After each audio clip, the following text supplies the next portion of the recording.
어제 국내 코로나19 신규 확진자 25명 늘었고요. 누적 환자 수를 보면 1,537명입니다. 지난주부터 신규 환자 수 감소세가 두드러지게 나타나고 있지만 지금까지 재확진자가 또 116명으로 확인되면서 코로나19 사태에 새 복병이 되지 않을까 하는 우려도 있습니다. 이런 가운데 오늘부터 미국발 입국자에 대한 전수검사도 이뤄집니다. 서울대우 중앙대 약대 교수 유재복 해설위원과 함께 관련 내용 살펴보도록 하겠습니다. 두 분 어서 오세요. 네, 안녕하세요. 네, 유재복 기자. 네. 국내 신규 환자 수가 이제 20명대가 된 게 얼마 만이죠? 2월 20일이요? 그렇습니다. 예. 그 2월 18일이 예. 31번째 환자, 아. 그 신천지 교인 이제 환자 수가 폭발하기 바로 직전이죠. 예. 21일부터 환자 수가 크게 늘어났죠. 그러니까 상당히 오랜만에 적은 숫자인 것인데요. 네. 방역 당국도 이렇게 평가를 했죠. 이번 주 들어 지난주에 환자 수가 줄었을 때 2주 전 고강도 사회적 거리두기의 성과다 이렇게 예. 얘기를 했는데 그런 측면에서 저는 오늘 좀 걱정스러운 얘기를 좀 드려야 될 것 같은데요. 예. 지난 주말에 사실 부활절이라든가 뭐 사전 투표라든가 봄철을 맞아서 사실상 그 사회적 거리 두기가 거의 무너지는 모습을 봤습니다. 저희가 예. 길거리마다 사람들이 상당히 많았고요. 그런 측면에서 봤을 때 그럼 2주 후에 우리가 확진자 수가 어떻게 될 것이냐를 보면 좀 걱정스러운 측면이 있고요. 예. 오늘도 방역 당국이 정확하게 그것을 집어서 이제 걱정을 했죠. 지난주에 사전 투표나 부활절 행사로 사람 간 접촉이 증가해서 전파 우려가 커졌다고 판단한다 이렇게 얘기를 했죠. 이번 주 감염자가 발생할 가능성이 크고 대규모 전파를 경계하고 있다 이렇게 얘기를 했습니다. 예. 방역 당국도 지금 바짝 긴장하고 있는 모습인데요. 우리가 지금 숫자가 줄었다고 해서 앞으로 계속 줄 것이다라는 생각보다는 앞으로 우리가 사회적 거리두기에 조금만 소홀히 하면 다시 폭발적인 증가를 경험할 수 있다 이런 생각을 좀 해야 될 것 같고요. 예. 그런 걱정들이 보이는 곳이 있습니다. 어딘가요? 이게 경북 예천인데요. 예. 예. 경북 예천에서 지난 닷새 사이에 18명이 집단으로 감염을 했습니다. 이거는 전형적인 3, 4차 감염의 양태를 띠는 거죠. 예. 지난 9일에 예. 그 예천 사는 40대 여성이 확진이 됐는데요. 그날 그 여성의 배우자, 아들, 시어머니, 직장 동료 이렇게 4명이 확진이 됐고요. 예. 그 다음 날 아들의 친구 3명이 확진됐고요. 11일에는 이 40대 여성이 간 목욕탕에서 60대 이용객이 확진을 했고요. 예. 아들이 갔던 식당에서 40대 종업원이 감염이 됐고요. 이런 식으로 해서 지금까지 40대 여성이 감염된 9일부터 네. 닷새 만에 18명이 확진을 받았고요. 이것이 전형적인 3차, 4차 감염의 모습을 띠고 있습니다. 네. 그리고 이 감염된 사람 중에는 총선거 운동원도 있고요. 그다음에 이제 복지사로서 집을 방문한 사람도 있습니다. 그렇기 때문에 이것은 전형적인 집단 감염의 양태를 띌 가능성이 상당히 높다. 이렇게 지금 판단이 됩니다. 예. 자, 설대 교수님, 네. 우리 방역 당국도 노력을 했고 또 우리 국민들도 강도 높은 거리를 유지하면서 사실 잘 지켜왔는데 최근에 좀 느슨해진 측면이 없지 않아 있는 것 같거든요. 굉장히 조심해야 되죠. 네, 굉장히 조심해야 됩니다. 왜 그러냐면은 이제 우리 유 기자님께서 아주 잘 짚어주셨는데요. 저도 제일 걱정하는 게 이제 부활절하고 지금 네. 이제 총선 기간이라서 뭐 후보자들이 불특정 다수의 분들을 굉장히 많이 만나지 않습니까? 그렇기 때문에 만약에 감염이 된다고 하면 감염 확산이 일어날 가능성이 굉장히 많거든요. 예. 그리고 이제 총선 후보자들께서 처음에는 이제 마스크나 이런 착용 또 악수나 이런 걸 제한하셨지만 그 이후에는 뭐 그런 것들이 잘 지켜지지가 않았습니다. 그래서 감염 확산이 된다고 하면은 충분히 일어났을 가능성이 있기 때문에 향후 뭐 길게는 2주일, 짧게는 한 일주일 이내에 무슨 변화가 있으면은 상당한 변화가 있을 가능성이 있거든요. 네. 그래서 만일에 총선이나 부활절 같은 게 없었다고 하면은 지금의 안정세가 뭐 유지될 가능성이 상당히 많지만 지금 이런 변수가 있기 때문에 향후 한 빠르게는 일주일, 좀 길게는 한 2주일 정도 상당히 아마 주의 깊게 봐야 되지 않을까 이렇게 생각이 듭니다. 2주 전에 뭐 고강도 사회적 거리두기를 시작하면서 사실 뭐 유의미하게 신규 확진 환자가 좀 줄긴 했습니다만 네네. 어제 검사 수가 상당히 적지 않았습니까? 이런 그렇습니다. 부분이 좀 반영이 됐다라고 봐야 할까요? 그 부분은 충분히 뭐 그런 가능성이 있죠. 어제 검사 건수가 4,000건대였거든요. 그러니까 평일보다 절반 이하로 떨어졌기 때문에 확진자가 적은 것도 있고 실제로 이제 그 전체적으로 확진자 수의 그 흐름이 30명, 20명대 이렇게 조금씩 낮춰지는 그런 그 모양은 보였거든요. 예. 그렇지만 이제 그것은 2주 전에 성과였던 것이고요. 그때와 지금과 비교해 보면 길거리에 얼마나 사람이 많이 늘어났는지 또는 스스로 내가 얼마나 방역 수칙을 제대로 지키고 있는지를 한 번쯤 생각해 봐야 될 것 같고요. 예. 일본이 지난주에 이제 비상 사태를 선포를 하고 지금 감염자가 크게 늘어나지 않습니까? 이 감염자가 크게 늘어나게 된 원인이 3월 말에 일본의 벚꽃 축제가 대대적으로 벌어졌습니다. 그때 그 벚꽃 축제 때 몇만 명이 모여서 축제를 즐겼거든요. 예. 그리고 나서 그 일주일 이후부터 하루에 감염된 사람의 숫자가 매일 최고 기록을 갈아치고 있는 겁니다. 이렇게 예. 사람들이 많이 모이게 되면 집단 전파의 가능성이 그만큼 커지게 되는 것이기 때문에 예. 사실 우리가 지금 조금 힘들더라 하도 사실은 1, 2주는 더 지금까지 지켜왔던 이런 수칙들을 좀 강하게 지킬 필요가 있어 보입니다. 예. 네. 참 우리가 조심해야 되는데 지금 이제 우리나라 방역 당국의 방역의 초점이 국내의 집단 감염, 2차 감염, 3차 감염 막는 거 네네. 하나하고 또 해외 유입을 차단하는 부분인데 지금 해외 유입되는 신규 환자가 계속 늘고 있는 것 같아요. 그렇습니다.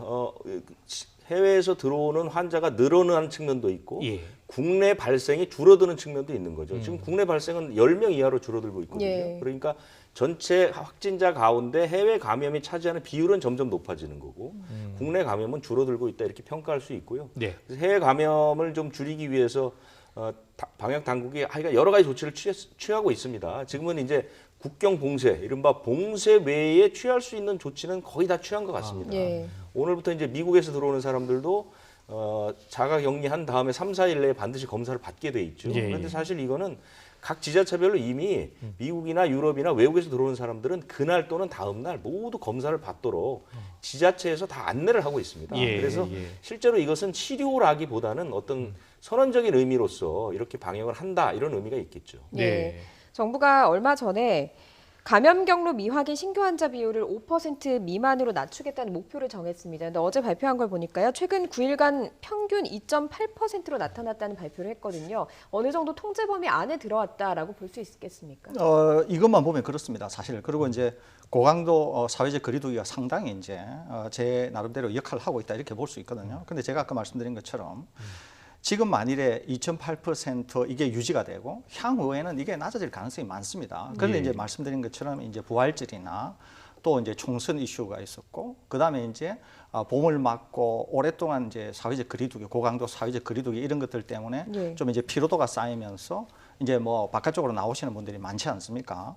그런 이런 요인분들만 없이 계속 고강도 사회적 거리두기가 되고 평균 2.8% 정도로 감염원과 감염 경로를 모르는 것이 이대로 유지된다고 하면은 이제 어떻게 되냐면 우리가 첫 번째 확진자부터 28번째 확진자에서 봤던 것처럼 이제 감시망 내로 다 편입시키거나 아니면은 그 부근에 우리가 갈 수 있어서 심지어는 굉장히 안정적으로 관리가 될 수 있는 측면이 있었거든요. 그런데 지금 방금 말씀드린 것처럼 총선이나 부활절이나 그 이외의 행락객들이나 이런 이제 변수가 생기면서 좀 더 지켜봐야 이 상태가 그대로 유지가 될지 아니면 여기가 좀 변수가 생길지 이런 걸 좀 지켜봐야 이후에 이 감시망에 있어서의 변화가 어떻게 될지 하는 걸 알 수가 있을 것 같거든요. 그래서 지금 당장은 이 2.8%만 가지고 평가하기는 좀 이럴 것 같고 예. 향후 한 10일 정도를 지켜보면서 이후의 추이가 굉장히 중요하지 않을까 이렇게 생각합니다. 예.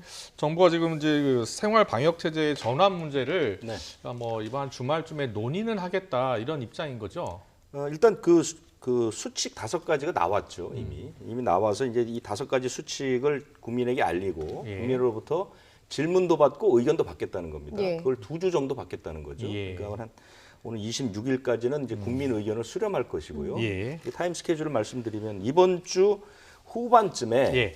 지금 그 4주 동안 해왔던 고강도 사회적 거리두기를 좀 평가를 해보고 그다음에 이제 생활 방역 체계로 넘어갈 것인지 여부를 좀 논의를 해보겠다 이런 예. 것이죠. 예. 그래서 결론을 내리겠다는 얘기를 하지 않았고요. 그래서 이것도 점진적인 전환으로 갈 가능성이 높습니다. 그러니까 오늘까지는 사회적 거리두기, 내일부터는 생활 방역 체계 이게 아니고요. 아니고.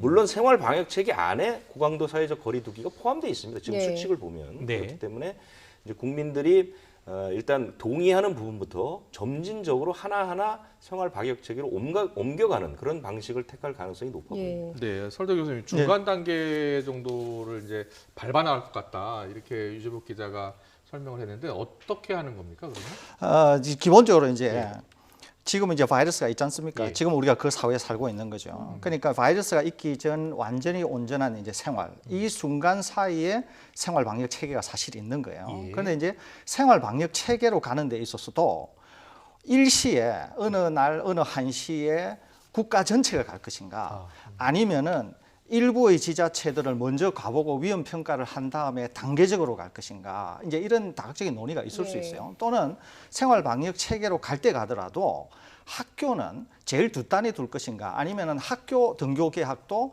다른 것과 마찬가지로 앞단에 열어서 같이 갈 건가, 이런 것들이 있는 것이거든요. 네, 네. 그렇기 때문에 아마 이런 것들을 심층적으로 결정할 것 같고요. 또 네. 하나는 생활 방역 체계라고 하는 게 이제 사회적 거리두기를 기반으로 하기는 하지만은 사회 생활과 경제 활동을 이제 같이 공존한다는 것이거든요. 그러면은 이 생활 방역 체계에 있어서는 여전히 사회적 거리두기라고 하는 개념을 가지고 기본 생활 속에서 그것을 실천하는 겁니다. 예. 그러니까 뭐 생활 방역 체계라고 해서 사회적 거리두기와 완전히 동떨어진 게 아니라 생활을 영위하면서도 그 개념을 갖고 하는 것이기 때문에 우리가 평소에 이해하고 우리가 평소에 생각할 수 있는, 이성적으로 생각할 수 있는 그런 모든 것들을 적용해서 생활 속에서 사회적 거리두기를 하고 방역을 한다는 것이거든요. 예. 그런 관점에서 이해하시면 될 것 같고, 그렇게 해서 단계적으로 온전한 생활로 이행하는 과정에 있는 것이다, 이렇게 이해하시면 될 것 같습니다. 정부도 상당히 좀 조심스러운 입장이지 않습니까? 정부가 한 발언 중에 코로나19 이전 삶으로 복귀하는 걸 의미하는 건 아니다. 생활 방역 체계로의 전환, 이렇게 이야기를 했거든요.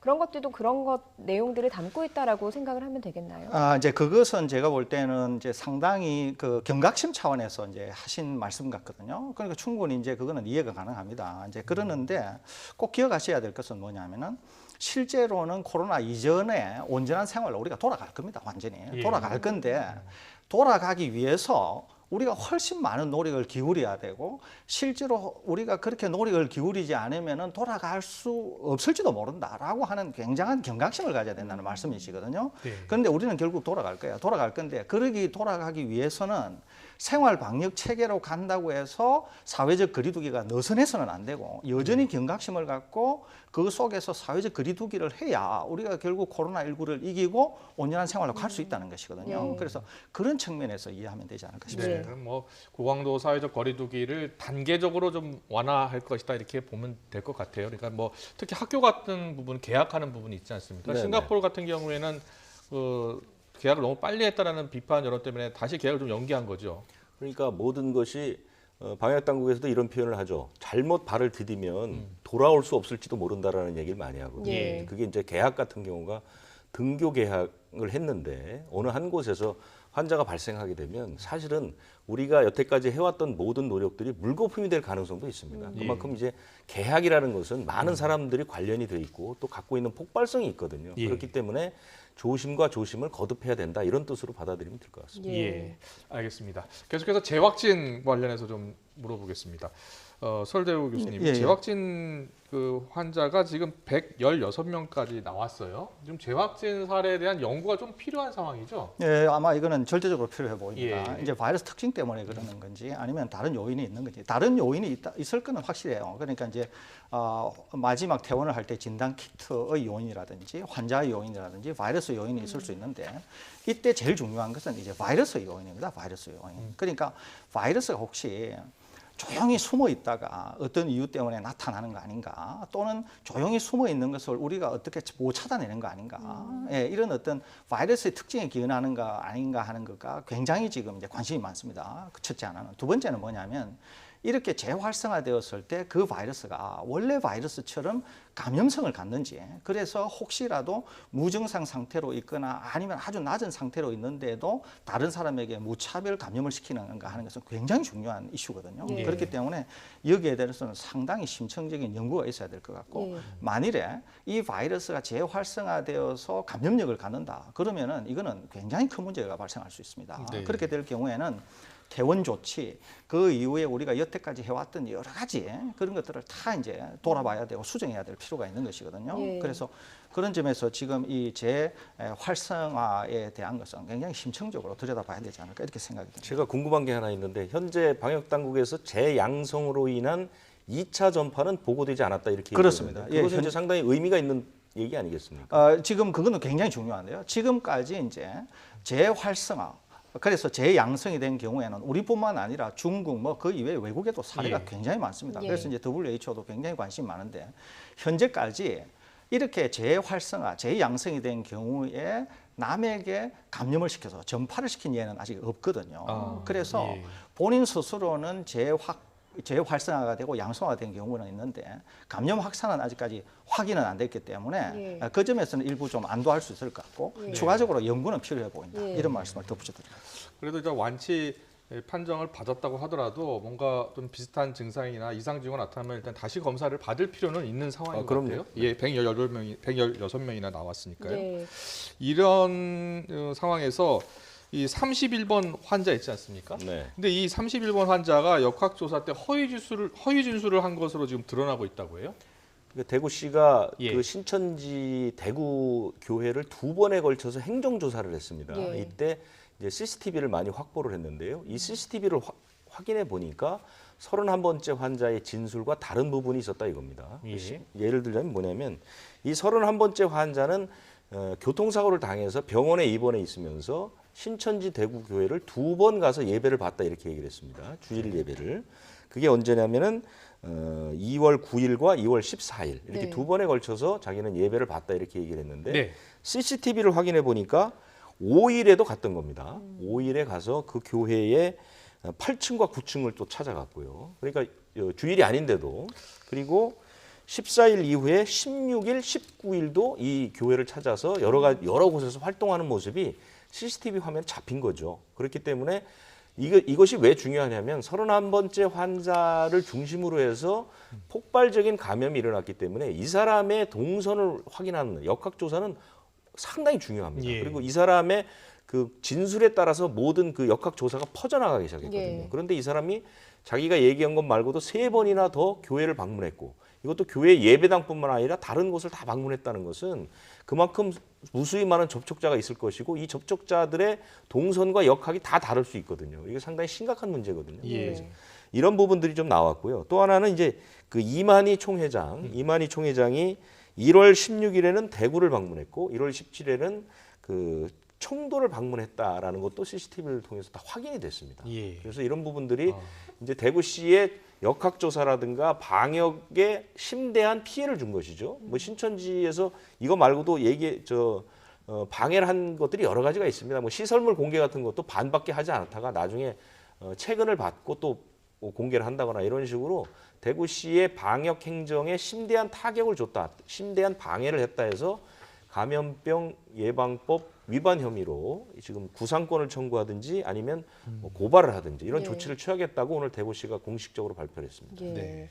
지금 또 코로나19 관련해서요. 변이 가능성에 대한 이야기가 나왔습니다. 3가지 유형으로 변이가 돼서 전 세계로 퍼졌다 이런 연구 결과가 나왔다고요. 예, 이거는 뭐 이미 이제 확인이 됐습니다. 그런데 이제 3가지 이렇게 이제 전문가들한테는 뭐 좀 쉽게 이해가 되는 건데 어떻게 이제 이거를 바이러스를 분리를 해서 염기 서열 그러니까 RNA 서열을 비교를 해보면은 어디가 좀 더 앞에 있었고 어디가 어떻게 퍼져나가나 하는 걸 쉽게 구분을 할 수가 있습니다. 그런데 이제 A, B, C형이 있다는 건데 이제 A가 처음 우한에서 이제 나왔던 것이고 이 A는 호주를 거쳐서 미국으로 간 것으로 그렇게 지금 이제 확인이 되고 있습니다. 그러니까 미국에서 분리한 거를 비교해 보면은 예. 우한하고 비슷하다는 거죠. 그다음에 이제 B형은 우한에서 동아시아나 동남아로 왔다는 거예요. 비교해 보면 이제 약간 변이가 있다는 예. 거죠. 이제 C형은 유럽으로 간 게 이제 주로 C형이다 이런 예. 건데 여기에서도 더 세부적으로는 훨씬 많습니다. 그런데 이제 이런 거를 주요 폼, 메이저 폼이라 그러는데요. 이 메이저가 한 3개 정도 된다는 거고 이 3개에서 더 파생된 좀 더 미세한 변이가 있는 것들은 훨씬 더 많습니다. 이제 수백 종이 될 수는 있어요. 그러는데 이제 이렇게 한 3개 종류가 전 세계로 퍼져 있다 이런 것이고 이렇게 변이가 일어난 것이 확산 속도나 또는 질병을 일으키는 데 있어서의 병원성이나 이런 것들은 아직 확인된 바가 없습니다. 그런 것들은 좀 상당히 이제 긴 연구 기간이 필요하거든요. 예. 그러니까 모르는데 아무튼 우한에서 시작된 바이러스가 주요 3개의 폼으로 변이가 되었고 이런 것들이 전 세계로 다른 경로를 통해서 확산이 됐다. 예, 이런 정도는 현재 확인이 됐다 이렇게 볼 수 있겠습니다. 네, 이렇게 3가지 유형의 변이를 일으켰다면 치료제 개발, 백신 개발도 더 어려워지는 거 아닙니까? 그거는 뭐 크게 염려하지 않으셔도 됩니다. 예. 우선은 이제 이렇게 변이가 일어나더라도 보통 바이러스가 매우 중요한 부분의 변이를 일으켜버리면 바이러스가 생명력 자체를 잃어버리게 됩니다. 그렇기 때문에 우리가 보통 약으로 개발하거나 진단을 위해서 개발하는 것들은 바이러스의 너무도 중요한 부위를 목표로 하고 있기 때문에 그 부위에 매우 심각한 변이가 일어나게 되면은 바이러스가 바이러스로 기능을 못하게 되는 것이거든요. 마치 뭐 어떤 동물이 매우 심각한 어떤 유전적 변이를 만들게 되면 생존을 하기가 어려운 것처럼 바이러스도 그런 것이거든요. 그래서 우리가 이제 치료제를 개발한다거나 진단 목적으로 무엇을 개발한다거나 할 때는 이런 거를 염두에 두고 개발하거나 예. 또는 치료제를 개발할 때는 딱 한 곳을 목표로 하지 않고 한 두세 곳을 목표로 하거나 이렇게 해서 약을 개발하기 때문에 이런 사소한 변이가 일어났다고 해서 뭐 약을 개발하는 데 있어서 또는 뭐 진단 검사를 개발하는 데 있어서 큰 문제가 되어서 못 찾아내는 거 아니냐, 그런 염려는 안 하셔도 된다는 말씀을 드립니다. 그렇다면 이런 변이가 세계적으로 이렇게 주목을 받거나 변이가 됐는지 관심을 갖는 이유는 뭔가요? 네, 우선 하나는 이렇게 혹시 변이가 되면 이 변이가 조금이라도 제가 방금 말씀드린 것처럼 혹시 확산이나 변이에 영향을 줄 수 있는가 때문에 그러는 것이거든요. 근데 제가 아까 말씀드린 것처럼 이것은 긴 시간의 연구가 필요합니다. 그러니까 당장 변이가 확인된 것은 우리가 확인을 했는데 그럼에도 불구하고 실제로 이 바이러스의 여러 가지 그런 변이에 대해서는 시간이 필요하기 때문에 그것은 좀 더 시간이 이제 걸리는 것이죠. 예. 그럼에도 불구하고 이런 변이가 일어났다고 하는 것은 잠정적으로 원래 있던 바이러스와는 약간 다른 행태를 보일 수 있다라고 하는 것 때문에 혹시라도 뭔가 확산이 좀 빠르다든지 또는 사망률이 높아진다든지 그러면 신속하게 연구를 통해서 이 변이가 굉장히 중요할 수 있다, 이런 걸 이제 찾아내는 것이거든요. 예. 그리고 심지어는 그 변이가 매우 중요해서 어떻다 그러면은 혹시 우리 진단 검사 키트나 이런 것도 좀 비교를 해보는 것이거든요. 좀 뭐 바꿀 수 있는 것이 있는지. 그래서 이제 그런 용도로 계속 바이러스와 우리 인간이 계속 아무튼 경쟁을 해가면서 서로는 뭐 창과 방패의 역할로 변하고 또 공격하고 이런 상황에 있는 거기 때문에 그런 관점에서 계속 우리가 그런 것을 추적하고 있다, 이렇게 이해하시면 제가 예. 질문을 좀 하나 더 추가해서 드렸습니다. 예. 바이러스의 입장에서 보면 A형, B형, C형으로 변이된다는 것은 스스로 뭔가 장점을 더 극대화시키는 방향으로 가는 거 아닙니까? 바이러스가 왜 변이가 된 건가요? 그렇게 보기는 꼭 어렵습니다. 기본적으로 이 바이러스의 변이는 일단은 바이러스가 그냥 무작위적으로 일단 먼저 변이가 일어나요. 예. 그냥 무작위적으로 우선 변이가 일어납니다. 변이가 일어난 상황에서 예. 거기에서 좀 더 빨리 자라는 녀석이 다른 애들을 제치고 메이저가 되는 거예요. 네. 그러니까 그렇게 변이가 일어난 것이 실제로 바이러스의 생존에서는 좀 더 유리할 수가 있습니다. 그러니까 좀 더 유리하기 때문에 선택이 되고 좀 더 빨리 메이저가 되는 것이거든요. 그럼에도 불구하고 그것이 바이러스 입장에서는 유리할 수 있을지 몰라도 사람에게서는 꼭 유리한지 불리한지는 알 수가 없습니다. 이것은. 그렇기 때문에 바이러스 자체가 계속 변이를 일으키면서 좀 더 잘 적응하는 녀석이 계속 진화를 거듭하는 것이고, 인간도 인간 나름대로 계속 그런 바이러스와 대항하면서 또 바이러스의 변이에 따라서 대항하면서 또 우리가 바이러스를 이기기 위한 수단을 개발하는 것이거든요. 그런 관계에 있다, 이렇게 이해하시면 되겠습니다. 예. 바이러스, 이 코로나 바이러스에 대한 연구가 지금 전 세계적으로 이루어지고 있고요. 홍콩 연구팀, 미국, 중국 공동 연구팀에서 계속해서 이 코로나19에 대한 연구 결과를 발표를 하고 있어요. 그 중에서 홍콩 연구팀은 이 바이러스가 생성 능력이 사스의 3.2배 정도 된다. 그리고 염증 유발은 사스에 비해 적지만 은밀하고 빠르게 자기 복제를 한다. 마치 닌자와 같다. 이렇게 표현을 했거든요. 그렇다면 어떤 의미입니까, 이 바이러스? 이거는 굉장히 중요한 연구 예. 결과입니다. 이제 왜 이제 중요한 연구 결과냐면 예를 들면은 사르스가 굉장히 우리에게 심각한 병증을 일으킨 이유가 우리를 침입하면서 소위 말해서 우리 몸을 굉장히 심각하게 이제 도발을 하기 때문에 우리가 그 바이러스에 대해서 대항하면서 빨리 증상이 드러난 것이거든요. 그렇기 때문에 사망에 이를 수도 있고 굉장히 급하게 병증을 드러낼 수가 있었어요. 그런데 지금 이 코로나19는 우리 몸에 들어와 가지고 자기 자식 바이러스는 굉장히 많이 만드는데도 염증 반응은 거의 일으키지 않는다는 거예요. 염증 반응을 일으키지 않는다고 하는 말은 무슨 말이냐면은 열을 낸다든지 뭐 통증을 유발한다든지 어떤 증상을 드러내지 않는다는 네. 거예요. 그러니까 증상을 드러내지 않음에도 불구하고 홍콩 연구진이 발견한 것은 굉장히 빨리 증식한다는 거예요. 통상적으로 바이러스가 빨리 증식해서 바이러스가 많아지지 않습니까? 예. 그러면 우리 몸이 알아차리고 우리 몸이 반응을 하면서 열이 난다거나 어떤 증상을 보이는 바이러스하고 것이거든요. 싸우면서 열이 나죠. 그렇습니다. 예. 그러는데 바이러스는 빨리 증식하고 바이러스는 숫자는 굉장히 많아지는데도 스텔스 기능이 있어서 몸에 염증 반응이 일어나지 않으니까 마치 몸은 못 알아차린다는 거예요. 그러니까 바이러스가 많아져서 감염 확산이 일어날 수 있고 본인은 증상, 무증상이면서도 바이러스를 전파시킬 수 있는 능력은 극대화된다는 것이거든요. 그런 점에서 코로나19가 사르스와는 매우 다르고 사르스와는 다르게 굉장히 심각한 병증을 일으키지는 않지만 그럼에도 불구하고 감염 확산이 굉장히 빠르고 예. 이제 그러면서 고령자에게는 면역 기능이 낮거나 기저질환이 있는 그런 고령자에게는 이제 심각한 병증을 드러내기 때문에 그런 점에서 코로나19가 굉장히 무서운 그런 바이러스다. 이렇게 이제 이 홍콩 연구진은 평가한다. 그렇게 네. 볼 수 있겠습니다. 뭐 지금 뭐 중국과 미국 공동 연구팀에 의하면 또 인체 면역 체계를 에이즈 바이러스처럼 파괴할 수 있다 이런 연구 결과도 나왔거든요.